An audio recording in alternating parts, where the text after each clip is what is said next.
I'm over here. Good evening. Welcome to the evening news. I'm your host for tonight, Catboy Kunhua. In the news. NASA has announced that they had recently observed that Uranus has ejected a gas bubble that is estimated to be 22,000 times bigger than the Earth.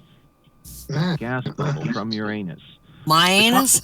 The cause of this gaseous eruption is unknown, but NASA and several other observation experts will be keeping an eye on Uranus to see if it erupts again.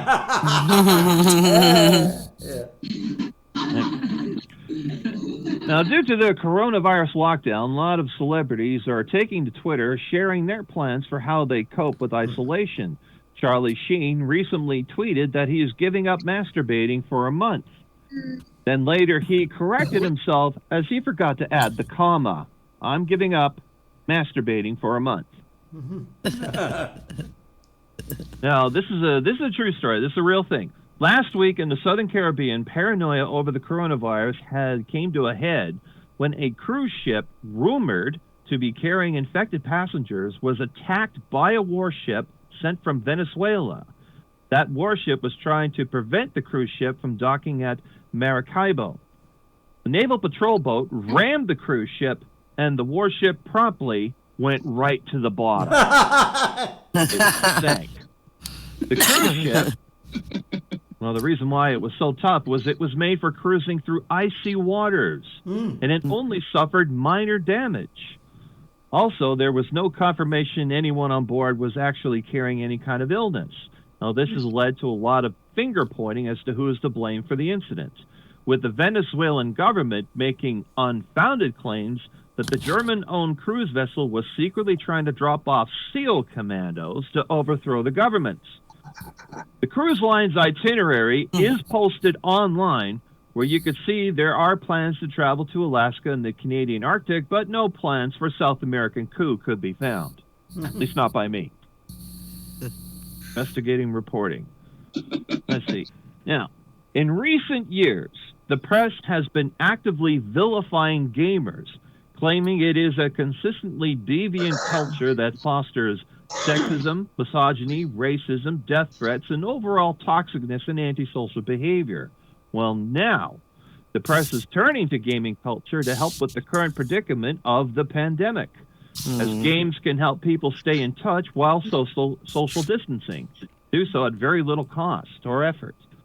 Also, there is a game called Fold It that is free to download that is an online puzzle video game about protein folding in real life. Scientists can use the solutions that players come up with to target and eradicate diseases, including the coronavirus. So now the press is appealing to gamers to resolve the problem of ending the pandemic. Help us, gamers. You're our only hope. You fucking assholes. Rotten gamers. Yeah. Now, the global pandemic is starting to have its effect on global leaders around the world, as several prominent members of the governments from Iran, Italy, Spanish government have all tested positive recently.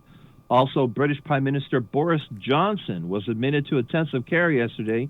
The government claims only as a precaution, as his illness is causing him to require oxygen. But a spokesperson says he is not ventilated and is speaking to people frequently. In Canada, our own Prime Minister remains in isolation as his wife has recovered from a coronavirus infection. And in America, the infection has even reached the highest office, as Stephen Miller, Donald Trump's senior advisor, was tested positive for coronavirus last week. Democrats have expressed a great deal of disappointment learning of the test results, saying they thought the CDC was supposed to focus testing on human beings first. And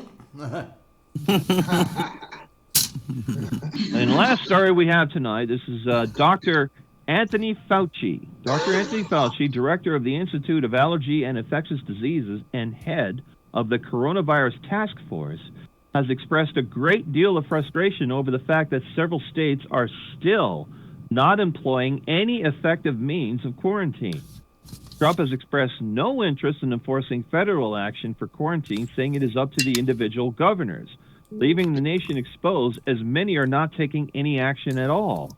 Some governors are actually reversing quarantine measures, as the governor of Georgia, Brian Kemp, recently reopened all the beaches. Fauci has openly criticized these decisions, saying they make no sense at all, and he was quoted as saying, having some states open while others are quarantined is like having a designated peeing section in a swimming pool. It doesn't really work. And that's the way you wish it wasn't. I'm Catboy. Yay!